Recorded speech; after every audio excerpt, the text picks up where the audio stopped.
annaga keliya waxaa waa inaan isticmaalnaa siyaasada zero bullet policy inaan isticmaalno waay ethoobiana aan macnaha deris walaal aan ka dhigano oo macnaha aan wixii markaas caqabad ku aan ka kaalmeyno annagana wixii caqabad nagu inaa kaalmeyaan masarti hore ee naqaanay ma ahane waa masar hadda israa'iil ku shaqaysatay. kulanti waxaana wanaagsan daawadayaal meel kastoo aad joogtaan kusoo dhawaada nuxurka wararka oo aad ka daawan doontaan baraha aan ku leenahay baraha bulshada qaasatan galka wararka iyo weliba Felix Mayo. barnaamijkan waxaan ku faaqidi doonaa ama aan ku falanqeyn doonaa taliyihii qaybta booliiska gobolka Banaadir Allah naxariistay Farxaan Qaroole oo maanta ku geeriyooday qarax miino oo ka dhacay agagaarka degmada Balcad gobolka Shabeellaha Dhexe iyo sidoo kale waliba warmurtiyeedkii ka soo baxay shirkii ay wada lahaayeen ra'iisul wasaaraha dalkaasi Itoobiya iyo madaxweynaha Soomaaliya Xasan Sheekh Maxamuud. waxaa barnaamijkan ila falanqeyn doona abi oo arrimahaasi aan maaragtay intooda badan aan ka wareysan doono. kusoo dhawaabi barnaamijkan khaaska ah ee aan ugu talagalnay daawadayaasha inagu xiran sida waliba qaasatan ku xiran galka wararka iyo Felix Mayo. waa ku dhaw Axmedow bismillaahir rahmaanir rahiim. inna lillahi wa inna ilayhi raaji'uun. waxaan leeyahay nin mas'uul ah oo heer sare ah oo da'yar ah ayaa naga baxay inna lillahi wa inna ilayhi raaji'uun leeyahay. waa gartay kolley xogihii ugu dambeeyay waa la socotay ishana waa ku haysay maxaa ka soo kordhay horta maxaa ka naqaanaa Farxaan Qaroole? waxaan leeyahay horta marka labaad inna lillahi wa inna ilayhi raaji'uun. ninkaas wuxuu ka baxay ummadda Soomaaliya oo dhan ciidamada dalka Soomaaliya ka baxay. Farxaan waxaan ka naqaanaa Farxaan wuxuu ahaa nin howlkar ah oo da'yar ah oo dhalinyaro ah sargaal ah oo dhowr dalacsiin bare laakiin hase ahaatee marka hore wuxuu ahay nin ururka algaxisay Al-Shabaab marka hore ku jiray markii dambena iskaga soo baxay markuu arkay inay falalka ay sameynayaan maadaama nin asoo da'yar ahay la qalda u ahay markii dambe aqligiisa uu koray waxoogaa kor u soo kacay iska inuu fiiriyo waxyaalaha ay ku dhaqmayaan iyo falka xunka ay sameeyaan marka uu arkay iskaga soo baxay aqligiisa intuu fiiriyo dib uga soo baxay oo dawladda kusoo biiray ayuu noqday. runtii firfircoonidu marka hore shabaab ku lahay kadib ayuu hadda la soo galay dawladna wuxuu ku sameeyay macnaha kor u kac ayuu sameeyay iyo saameyn badan iyo leverage u yeeshay xilli si dhaqso ah markiiba uu darajooyin dhowr ah ugu qaatay iyo dalacsiin kala duwan. dalacsiin ayuu qaatay ninkaas wuxuu noqday taliyaha Harmacad uu noqday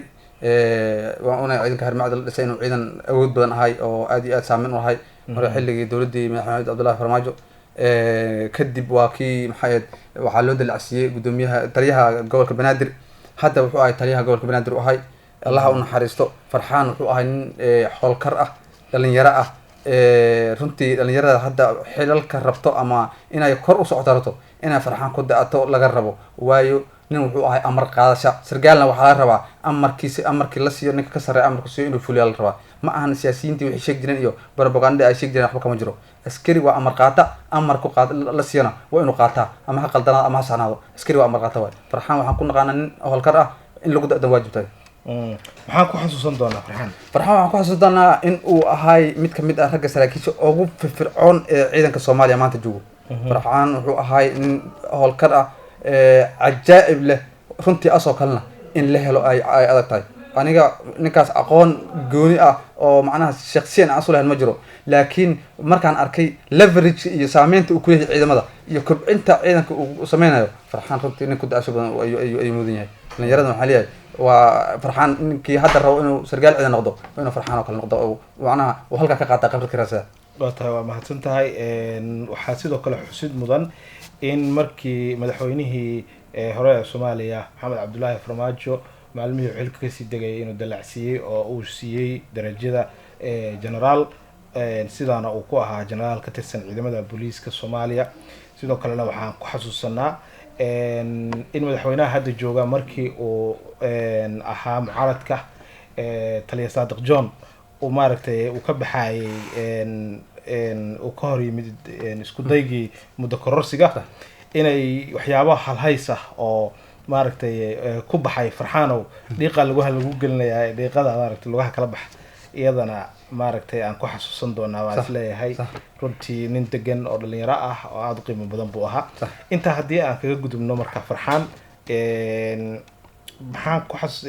iyadana aan dul istaagna bal warmurtiyeedkii ka soo baxay kulankii madaxweynaha iyo waliba kii ra'iisul wasaaraha Itoobiya. warmurtiyeed bay soo saareen ilaa iyo 10 qodob ka kooban. maxaa looga hadlay warmurtiyeedka? waxaa looga hadlay axmedow warmurtiyeed aad u dheer oo ahay 10 qodob ka kooban oo ahay warmurtiyeedka runtii waa warmurtiyeed waxaa labada dal xal u ahay waqtiga wacyiga aan joogno inaan Soomaaliya iyo Ethiopia ay macnaha faragelin iyo macnaha juqjuqeyskii waagi hore isku haan jireen ama Ethiopia ay ku haan jirtay in la iska dayo labada dal in ay is ixtiraam iyo wada jir ay wixii cadow ana uga soo horjeedsadaan. runtii waxaan ognahay Ethiopia iyo Soomaaliya inay yihiin laba dal oo Ilaahay uu halka ku wada abuuray. hadday siksa cadaawad isku qaadaanna Soomaaliya meesha laga qaadi karo oo laga runji karo oo meesha ay si deganaysaa, Ethiopia meesha laga runji karo oo meesha si deganaysaa ilaa iyo macadun ka dhamaanayo. laakiin waxaa la rabaa labada dal in ay wixii hore iyo inta isku iloobaan. adduunka hadda labada dal adduunka oo isku culowsanayeen ayaa hadda wada heshiinaya kubii uu macnaha nabadda ahayna waa si kala fogaanayaan. Ethiopia iyo Soomaaliya runtii waxaa moodaa hadda in ay wax badan ka heshiiyeen qodobo badan ay yihiin. Ethiopia iyo Soomaaliya qodobada ugu meesha ugu habboon waxaa kamid ah in la sakaasho xagga la dagaalanka argagixisada oo rag farsamo loo sameeyo. waxaa kale oo liska aan qodobka kor istaagno Ethiopia ururada qaar ee la dagaalamaya waxay ugu qoran yihiin argagixiso sida imanka kooxda TPLF oo kale. marka arinta halkaas oo kale bal maxaan dhihi karnaa shabaabna kule duulaano kala duwan ay ku qaadeen. marka TPLF iyada qudheeda waxay Ethiopia ugu jirtaa Soomaaliya liiska al-shabaab ay ku jirto. axmedow sidaan ognahayba way ugu jirtaa TPLF waa argagixisa markii Ethiopia liiska la fiiro, balse annaga Ethiopia waa Ethiopia anaga inaan fargelino maahan. Ethiopia cadowgeeda iyadu cadow u yahay, annaga faraha in iskaga qaadno Ethiopia madax banaanida iyo qarnimada aan fargelin cidna maxay Ethiopia mucaaradku aan soo dhaweysan cid Ethiopia macnaha dhib baan u wadana aanan macnaha maxay aan martigelin sababtoo annaga teena macnaha meel u lana in Ethiopia maanta qarnimada iyo madax banaanideeda aan u dayno oo macnaha faraha uga qaadno, laakiin annaguna ay faraha naga qaadaan taasaa xal ku jira. waa gartay qodobada ugu muhiimsan waxay ahayd in la ilaaliyo xiriirka iyo madax banaanida ee labada dal. taas qudheeda maxaa loola jeedaa baad isleedahay macna ahaan? waxaa loola jeedaa axmedow sidaad ogtahayba ururka TPLF khadka laga saaray ilaahay khadka ka saara markii qoom hadduu dad dhibaateeyaan ilaahay ayaan wax ku sallay u saara. TPLF 30 sano xukumaysa Ethiopia runtii Soomaaliya waxay geystay wax sahlan maaha ilaa hadda ayay leverage ku leedahay oo ognahay siyaasiyiin dalka joogo in ay weli ay TPLF ka sii riji qabaan in dalka Ethiopia xukunto. TPLF waxay ahayd urur wadanka Ethiopia qabsaday haddii dalacsiin ay tahay iyo haddii wax kasta la sameynay ayaga ma way cid kale aan macnaha ay qaadanayn. TPLF waxay rabtay geeska Afrika oo dhan Soomaaliya kaliya maahan geeska Afrika oo dhan saameyn ku leh axmedow dad niman dhib badan maxay dhibaato iyo maxay axmedow warmurtiyeed waxaa kale oo ku jiray in ay ugu baaqeen madaxda golaha ammaanka labada mas'uul Soomaaliya Ethiopia inay ugu baaqeen golaha ammaanka qaranadooda inay si degdeg ah cunaqabateyn uga qaadaan ciidamada Soomaaliya. waxaan ognahay 30 sano in ka badan in Soomaaliya cunaqabateyn saarneed qori ka oo weli xatuu si macnaha xatuu waxa la soo xaxdo mooyane inay wax ka weyn ay iyo busoolada mooyane wax ka badan inaan loo ogoleen si hubka culus taangiyada gawaarida xabada aan karin iyo macnaha wax dawlad marka ku deeqdo ay mooyane si Soomaaliya in lacagta hubka waxay wax ku raasato aan loo ogoleen oo maraakiib badda ay taagneed. marka taas sidee u caawin kartaa Soomaaliya iyo wadanka xasilin maaragtay nabadgelyo u noqdo? waxay ka caawin kartaa horta waxaan ognahay cunaqabateynkan Soomaaliya la saaray Ethiopia macnaha ka TPLF marka wadanka haystay qaraar ay golaha ammaanka qaranadooda u gudbisay oo shanta gole fitolna ay la qaateen ayaa lagu ansixiyay horta waxan in Soomaaliya oo haddii hubkaas la soo dego hubka culus ay la soo degayaan dawladda Soomaaliya ay taag lahayn argagixisay iyo macnaha nabadiidna ay hubka gacan u galayeen sida awgeed hubkaas uu markaa loo xaniyo. runtii qodobkaas waa qodob muhiim haddii qaranadooda macnaha lagu cadaadiyo in cunaqabateyn la qaado Soomaaliya dhabihii sax ahay inay ku soo noqdo sababtoo ciidamada waxaan ognahay in dabaabaadka macnaha gawaarida taangiyada siliska hay iyo hubka cuslay artillery la jiiday dhamaan inay salaheen ciidan aan kaas lahayn ciidan ma ahan qori akade cid walba tuugta qori busoolay qori aka wataan. marka runtii waxaan aaminsanahay haddii cunaqabateynka laga qaado ciidamada Soomaaliya in dhabihii sax ay wada ay cagta doonaan. waa tahay bal ka waran waxyaabaha kale oo ku xusnaa warmurtiyeedka sida arrimaha abaara ee la soo qaaday iyo weliba in la iska kaashto arrimaha dhaqaalaha iyo dhinaca farsamada ciidamada iyo shaqaalaha rayidka bal qodobada maxaan ka xusi karnaa waxyaabaha ugu waaweyn ku jira warmurtiyeedka axmedow waxaa ugu waaweyn horta in la iska kaashado abaaraha runtii waxaan ognahay abaaraha in labadan gobol aad u hooseeyo geeska Afrika marka la isku yiraahdo oo dhan Kenya Soomaaliya Ethiopia Eritrea Djibouti dhammaan in macnaha abaar haystaan laakiin hadda Soomaaliya ay u sii daran tahay ilaa Ethiopia dad Soomaaliya degan Soomaha